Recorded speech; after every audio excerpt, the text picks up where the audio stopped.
उद्योग क्षेत्र तो जीवीए में योगदान है 3%, वृद्धि दर है 4.1%। और एमएसएमई का योगदान है 26.8%। फिर उद्योग उद्योग में 2012 से 21 तक औसतन जीडीपी में 31% का योगदान और 12.1 करोड़ लोगों का रोजगार प्रदान किया है।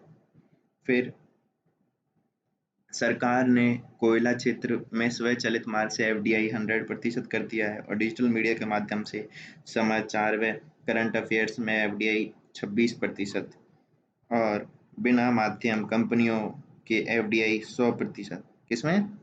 बी बिना मध्यस्थ कंपनियों एफडीआई। ठीक है। फिर वर्तमान में तो आधार मूल्य पर जीबीए में उद्योग की वृद्धि कितनी है? 4.1। और जीबीए में हिस्सेदारी है कितनी? 30%। फिर जीबीए में एमएसएमई क्षेत्र का योगदान अपन ने बताया 26.8 है और वर्ष 2021-22 में निर्यात हुआ है 422 बिलियन यूएस डॉलर। फिर 2021-22 में सेवाओं का निर्यात कितना हुआ है? 254.53 बिलियन यूएस डॉलर। तो वो 422 तो किसका है? वस्तुओं का निर्यात। और सेवाओं का हुआ है 254।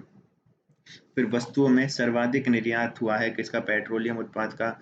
और सर्वाधिक आयात हुआ है पेट्रोलियम क्रूड का।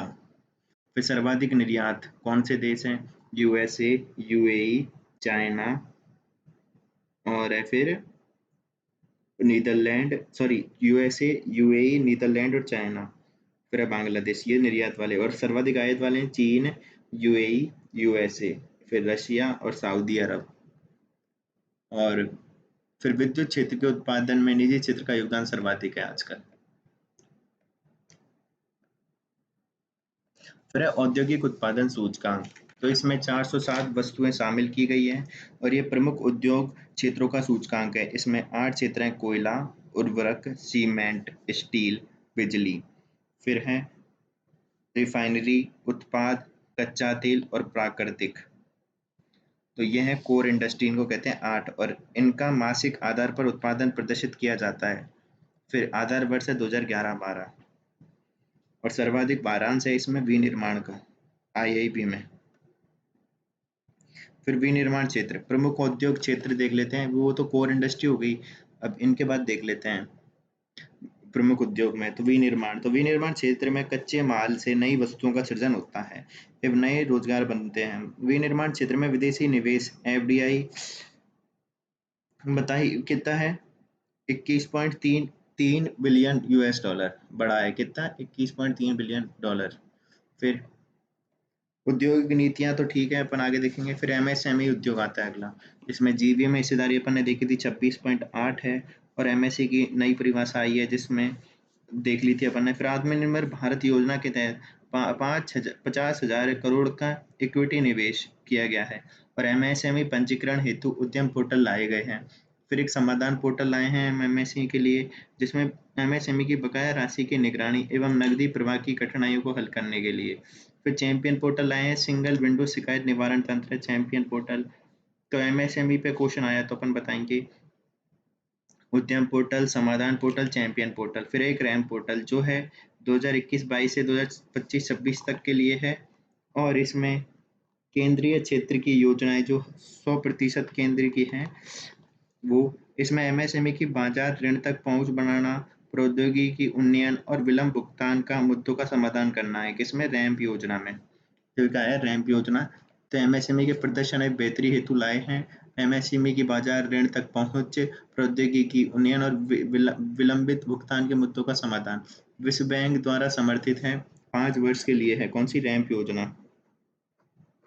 फिर है नई परिभाषा जिसमें निवेश और वार्षिक टर्नओवर के आधार पे निवेश अगर 1 करोड़ और टर्नओवर है 5 करोड़। फिर है निवेश 10 करोड़ और टर्नओवर है 50 करोड़ और निवेश है 50 करोड़ और टर्नओवर है 250 करोड़। तो ये है नई। फिर ऑटोमोबाइल उद्योग, तो तीसरा सबसे बड़ा ऑटोमोबाइल बाजार बना है भारत। फिर दोपहिया और तिपहिया वाहनों में सबसे बड़ा निर्माता है और यात्री वाहनों का चौथा सबसे बड़ा निर्माता है। फिर फेम योजना है। फेम योजना है हाइब्रिड एवं इलेक्ट्रॉनिक वाहनों को बढ़ावा देना और प्रथम चरण 2014 से 19 तक और दूसरा है 2019 से 2024 तक। और नवीन बजट में इसके लिए 10,000 करोड़ रुपए आवंटित किए गए और नेशनल इलेक्ट्रॉनिक मोबिलिटी मिशन के तहत इसको हम कर रहे हैं, नेशनल इलेक्ट्रॉनिक मोबिलिटी। फिर उद्योग से जुड़ी कुछ योजनाएं जब देखते हैं, समर्थ उद्योग 4.0 2018 में सार्वजनिक उद्यम मंत्रालय की पहल है। AI, robotic, machine learning, 3D इत्यादि का उपयोग किया जा रहा है, जिसमें विनिर्माण इकाइयों को तकनीकी सहायता देना। 2025 तक इन क्षेत्रों की में प्रगति करना इसका उद्देश्य है। फिर औषधि उद्योग का सुदृढ़ीकरण योजना, तो भारत में फार्मा क्षेत्र को वैश्विक स्तर पर अग्रणी बनाना इसका उद्देश्य है। वित्त वर्ष 2021-22 से 2025-26 तक ये लागू होगी। फार्मा के बुनियादी सुविधाओं को विकसित करना। फिर है इसमें 3 घटक हैं, एपीआई सीएफ यानी उद्योग को सहायता करना। फिर है दूसरा पोटास, जिसमें औषधि औषधि प्रौद्योगिकी उन्नत सहायता योजना, जिसमें 10 करोड़ ऋण पर 10% पूंजीगत सब्सिडी। फिर पीएम पीडीएस, जिसमें चिकित्सा उपकरण संवर्धन विकास योजना। फिर दूरसंचार प्रौद्योगिकी के विकास कोष, जो सार्वभौमिक सेवा दायित्व निधि से इसको बनाया है और देश के ग्रामीण व दूरस्थ क्षेत्रों में वहनीय दूरसंचार सुविधाएं प्रदान करना इसका उद्देश्य है। फिर वार्षिक you universal service obligation fund का 5% व्यय किया जाएगा और दूर संचार में अनुसंधान बढ़ाना, जैसे 5G 6G इसका उद्देश्य है, और मानकीकरण करना। तो यूनिवर्सलाइजेशन सर्विस ऑब्लिगेशन फंड। फिर है एक जिला एक उत्पाद योजना, तो संतुलित क्षेत्रीय विकास करना, देश के प्रत्येक जिले से एक उत्पाद का चयन कर प्रचार व प्रसार करते हुए ब्रांडिंग करना। फिर उत्तर प्रदेश के 75 उत्पादों से शुरुआत की गई। युवाओं के लिए जिम्मेदार एआई 2022 योजना, इसमें युवाओं को एआई हेतु तैयार करना। फिर स्कूली छात्र कक्षा 8 से 12 तक और राष्ट्रीय ई गवर्नेंस प्रवास एवं इंटेल इंडिया द्वारा शुरू किया गया है ये। फिर है प्रधानमंत्री सूक्ष्म खाद्य प्रसंस्करण औपचारीकरण योजना, जो जून 2020 से शुरुआत है और एक एक कैंप प्रायोजित योजना है, यानी कि एक अम्ब्रेला स्कीम है। Nodal agency union bank of India है। 20,000 सूक्ष्म खाद्य प्रसंस्करण इकाइयों को वित्तीय सहायता देना है और प्रत्येक सेल्फ हेल्प ग्रुप सदस्य को 40,000 आरंभिक अनुदान। फिर क्रेडिट लिंक सब्सिडी, जिसमें 10 लाख अधिकतम के साथ 35% की सीमा तक, और केंद्र राज्य का इसमें होगा कितना, 40-60 का, फिर 60-40 का, और एक जिला एक उत्पाद को भी इसमें बढ़ावा दिया जाएगा। फिर ई गवर्नेंस एमएसएमई प्रतिस्पर्धा लीन योजना, तो इसमें विनिर्माण विनिर्माण प्रथाओं के बारे में जागरूकता देना और अपशिष्ट को कम करना। फिर उत्पादकता में वृद्धि करना, अच्छी प्रबंधन प्रणाली विकसित करना, प्रतिस्पर्धा में सुधार करना। फिर वैश्विक स्तर पर प्रतिस्पर्धी बनाने हेतु मूल्य पहचान, मूल्य श्रृंखला का मानचित्रीकरण करना और ग्राहक पूल स्थापित किया जाएगा। फिर है संशोधित credit guarantee fund trust for micro and small enterprises, 2005 से शुरू परंतु वर्तमान में संशोधन। एमएसएमई को जमानत मुक्त ऋण प्रदान करना, स्वरोजगार को बढ़ावा देना। एमएसएमई मंत्रालय एवं भारतीय लघु उद्योग विकास सिडबी द्वारा इसको लागू किया जा रहा है। फिर है संशोधित यानी शून्य दोष शून्य प्रभाव जेड प्रमाणन योजना, 2016 में चालू। पर्यावरण के प्रति विनिर्माताओं की जागरूक करना, विनिर्माताओं को जागरूक करना। जेड प्रमाणीकरण सब्सिडी दी जाएगी। अति लघु उद्यम को 80%, छोटे उद्यम को 60%, मध्यम उद्यम को 50% और 10% अतिरिक्त महिला और SC/ST को। और हैंड होल्डिंग एवं परामर्श हेतु 5 लाख दिए जाएंगे। फिर सागरमाला योजना, तो पतन पोत परिवहन एवं जलमार्ग मंत्रालय द्वारा लागू भारत की 7500 किलोमीटर लंबी तटरेखा के और 14,500 किलोमीटर वाले संभावित नौगम्य जल मार्गों की क्षमता का दोहन कर आर्थिक विकास करना, और इसको पीपीपी मॉडल पर क्रियान्वित किया जा रहा है। इसके 5 स्तंभ है, बंदरगाहों का आधुनिकीकरण, पोर्ट कनेक्टिविटी और बंदरगाह केंद्रित औद्योगिकीकरण, तटीय सामुदायिक विकास और तटीय पोत परिवहन। फिर सागरमाला युवा पेशेवर योजना, इसमें 25,000 पेशेवर को 2 वर्ष तक कार्य दिया जाएगा। मंत्रालय के अलग अलग विभाग के युवाओं को शामिल किया जाएगा। फिर बुनियादी ढांचे परियोजना प्रबंधन पर अपना इनपुट देंगे ये लोग। फिर भारतमाला योजना, तो यह सड़क एवं परिवहन मंत्रालय की है। राजमार्ग विकास करना है, देश भर को एक माल ढुलाई और यात्री आवाजाही क्षमता का विकास करना है। फिर पीपीपी मॉडल आधारित कार्य है, घटक है आर्थिक गलियारा बनाना, इंटर कॉरिडोर एवं फीडर कॉरिडोर, राष्ट्रीय गलियारों की दक्षता बढ़ाना, सीमा एवं अंतर्राष्ट्रीय कनेक्टिविटी सड़कें, तटीय बंदरगाहों को सड़क से जोड़ना, और 3 क्या है ग्रीनफील्ड एक्सप्रेसवे बनाना। फिर है समर्थ योजना। समर्थ योजना है कपड़ा क्षेत्र में कौशल विकास करना, युवाओं को रोजगार देना, 10 लाख को प्रशिक्षित करना, और अवधि है मार्च मार्च 2024 तक।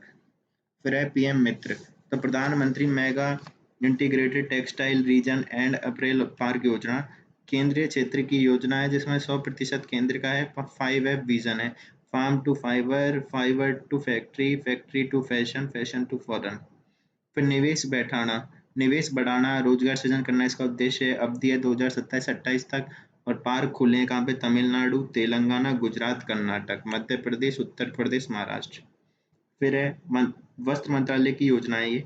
फिर मेक इन इंडिया, तो 25 सितंबर 2024 को शुरू हुई। भारत के निर्माण क्षेत्र को बढ़ावा देना, निवेश भारत विदेशी निवेशकों को निवेश नियमों संबंधित जानकारी। फिर 4 स्तंभ है, नई प्रक्रियाएं, नई अवसंरचनाएं, नए क्षेत्र, नया दृष्टिकोण। सरकार का उद्देश्य है 2022 तक 100 बिलियन अतिरिक्त रोजगार सृजन, और विनिर्माण क्षेत्र में 12 से 14% की वृद्धि हो। जीडीपी में विनिर्माण की हिस्सेदारी 16 से 25% हो। फिर भारत सरकार को 25 ऐसे क्षेत्रों की पहचान की जहां विनिर्माण क्षेत्र को बढ़ावा दिया जा सकता है। प्रौद्योगिकी विकास हेतु प्रौद्योगिकी अधिग्रहण विकास कोष बनाया गया। बौद्धिक संपदा अधिकार हेतु प्रावधान किए गए। जीरो डिफेक्ट जीरो इम्पैक्ट को बढ़ावा देना। रक्षा क्षेत्र में मेक इन इंडिया को बढ़ावा देना, इन और नई आधारभूत संरचनाओं का निर्माण। फिर मेक इन इंडिया 2.0 आई जिसमें 27 क्षेत्रों पर ध्यान दिया जाएगा। 15 विनिर्माण के हैं और 12 सेवा के हैं। 24 उप क्षेत्रों की पहचान की गई है। फिर स्टार्टअप इंडिया 16 जनवरी 2016 को एक फ्लैगशिप स्कीम है। स्टार्टअप के संवर्धन के लिए मजबूत अर्थतंत्र बनाना। स्टार्टअप को 3 वर्ष हेतु पूंजीगत लाभ निवेश कर कर छूट देना। फिर फंड 2500 करोड़ का है और 10,000 करोड़ तक बढ़ाना है। स्टार्टअप को 10 करोड़ तक की मदद, पेटेंट पंजीयन शुल्क में 80% की छूट। फिर उत्पादन लिंक इंसेंटिव, ये शुरुआत मार्च 2020 में हुई। लक्ष्य है $5 ट्रिलियन अर्थव्यवस्था 2024 तक, और विनिर्माण इकाइयों का क्षमता वर्धन, आत्मनिर्भर भारत को प्राप्त करना। विनिर्माण के क्षेत्र 14 क्षेत्रों को वैश्विक स्तर पर चैंपियन बनाना। फिर भारत सरकार 2022-23 से आगामी 5 वर्षों तक लगभग 3 लाख करोड़ का पूंजीगत व्यय करेगी। 14 क्षेत्रों के उत्पादन को बढ़ावा हेतु प्रोत्साहन दिए जाएंगे, और प्रोत्साहन निवेश, रोजगार सृजन व विक्रय को। अब राष्ट्रीय अवसंरचना पाइपलाइन योजना, तो 31 दिसंबर 2019 को फिर 111 लाख करोड़ का फंड बनाया जाएगा, और देश में अवसंरचना को बढ़ावा देने हेतु 9,000 से अधिक परियोजनाएं शुरू की गई।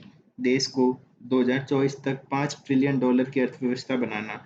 इसमें ग्रीनफील्ड एवं ब्राउनफील्ड परियोजनाओं को शामिल किया गया है।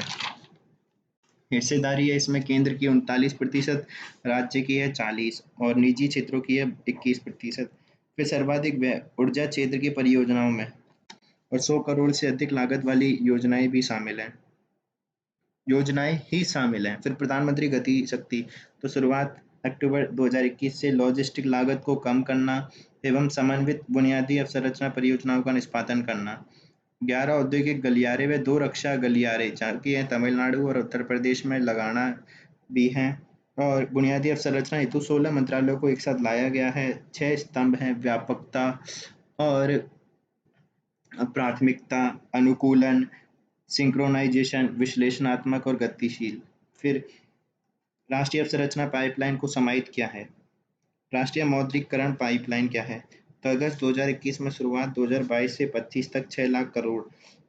इसमें ब्राउनफील्ड के तहत सरकार की संपत्तियों को निजी क्षेत्र हेतु किराए पर उपलब्ध करवाना। वर्तमान में केवल केंद्र सरकार एवं केंद्रीय सार्वजनिक क्षेत्रों के उद्यमों की संपत्ति को ही किराए पर दिया जाएगा। 12 से अधिक मंत्रालयों की 22 से अधिक संपत्तियां हैं। रेलवे क्षेत्र की सर्वाधिक संपत्तियां हैं जिनमें ब्राउनफील्ड निवेश के तहत इन्हें निजी क्षेत्र में किराए पर दी जाएंगी। फिर सेमी कंडक्टर लिंक इंसेंटिव योजना, तो घरेलू कंपनियों को पोषण और सुविधा हेतु सेमीकंडक्टर मैन्युफैक्चरिंग को बढ़ावा देना। फिर सेमीकंडक्टर फैब्स की स्थापना की जाएगी। कंपनी को पूंजीगत व्यय का 50% वित्तीय सहायता और परियोजना परिव्यय के कुल व्यय का 2% अनुसंधान एवं विकास हेतु।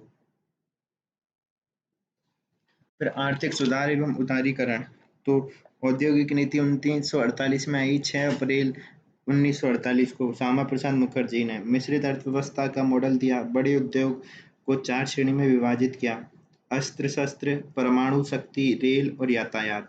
इन पे सरकार का पूर्ण नियंत्रण था।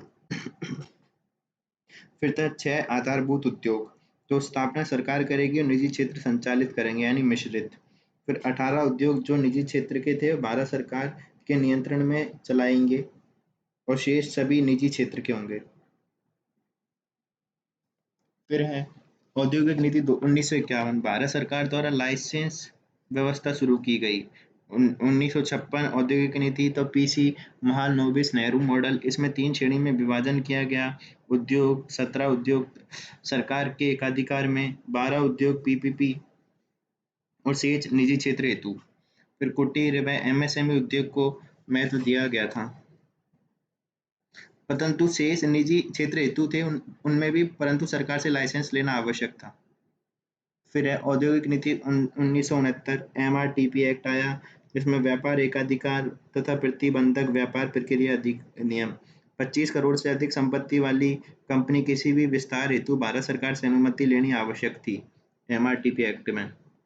और 1980 में 50 करोड़ व 1985 में 100 करोड़ कर दिया इसको। फिर इस एक्ट का उद्देश्य व्यापारिक व वाणिज्यिक क्रियाओं पर नियमन करना एवं एकाधिकार एवं केंद्रीकरण को रोकना था।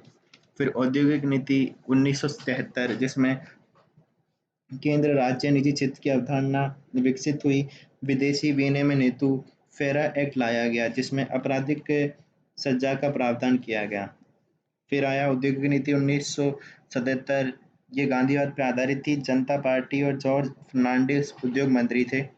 फिर ये ग्रामीण व कुटीर उद्योग को बढ़ावा दिया। जिला उद्योग केंद्र की स्थापना की गई। अति लघु लघु उद्योग की परिभाषा जनसंख्या व निवेश आधारित थी। फिर ये तो हो गई। फिर इसके बाद है आर्थिक सुधार। आर्थिक सुधार है लिबरलाइजेशन, प्राइवेटाइजेशन और ग्लोबलाइजेशन। तो लिबरलाइजेशन उदारीकरण में लाइसेंस राज को समाप्त करना और निजीकरण, निजी बैंकों की स्थापना, निजी निवेश में वृद्धि, कराधान संबंधी सुधार। औद्योगिक क्षेत्रों को नियंत्रण मुक्त किया गया। फिर प्राइवेटाइजेशन में उद्योगों को निजी क्षेत्र हेतु खोला गया, निजी भागीदारी एवं निवेश को बढ़ावा दिया गया। उद्योगों के लिए अपना अ, फिर है वैश्वीकरण, तो निर्यात शुल्क को बढ़ाया गया, विदेशी निवेश हेतु एफडीआई नीति और आयात प्रतिबंधों को कम किया गया। विदेशी मुद्रा के विनियमन में संबंधी सुधार किए गए। विशेषताएं क्या थी? तो लाइसेंस प्रणाली समाप्त हेतु एमआरटीपी को समाप्त कर दिया गया। लाइसेंस लेने हेतु 18 उद्योग आरक्षित थे, परंतु 1991 में उनको घटाकर 5 कर दिया गया। जिसमें लाइसेंस लेना आवश्यक था वो बच गए सिर्फ अल्कोहल, टोबैको यानी तंबाकू, अल्कोहल, खतरनाक रसायन, विस्फोटक पदार्थ और इलेक्ट्रॉनिक व एयर स्पेस एवं रक्षा। फिर है सरकार हेतु 2 उद्योगों को आरक्षित किए गए, जिसमें लाइसेंस भी नहीं ले सकते थे। ये थे नाभिकीय अनुसंधान और रेलवे। और फिर एफडीआई 51% निवेश सीमा तय कर दी गई और उद्योगों की अवस्थिति 10 लाख से कम 10 लाख से कम जनसंख्या के शहरों में उद्योग की स्थापना हेतु लाइसेंस की आवश्यकता थी। विनिवेश प्रक्रिया शुरू की गई। फिर मुख्य तथ्य क्या थे यहाँ के? तो यहाँ का मुख्य तथ्य औद्योगिक औद्योगिक सहायता इंडस्ट्रियल सिकनेस हेतु में BIFR बोर्ड गठित किया गया, जिसे बालकृष्ण इराडी समिति ने समाप्त करने की सिफारिश की थी। फिर है 1991 में आर्थिक नीति, राव मोहन स्ट्रेटजी भी कहते हैं। विश्वेश्वरैया भारत में नियोजन के जनक थे। 1945 में बॉम्बे प्लान आया, जिसमें 8 प्रमुख उद्योगपतियों द्वारा दिया गया। फिर यही था। और योजना आयोग और राष्ट्रीय परिषद में क्या अंतर है तो देख लेते हैं। तो योजना आयोग का प्रथम अध्यक्ष जवाहरलाल नेहरू था और प्रथम उपाध्यक्ष गुलजारीलाल नंदा, और नीति आयोग द्वारा इसे प्रतिस्थापित कर दिया गया। राष्ट्रीय विकास परिषद प्रधानमंत्री अध्यक्ष थे, राज्यों के मुख्यमंत्री एवं यूटी के प्रशासक सदस्य हुआ करते थे। योजना आयोग के सभी सदस्य इसके पदेन सदस्य थे।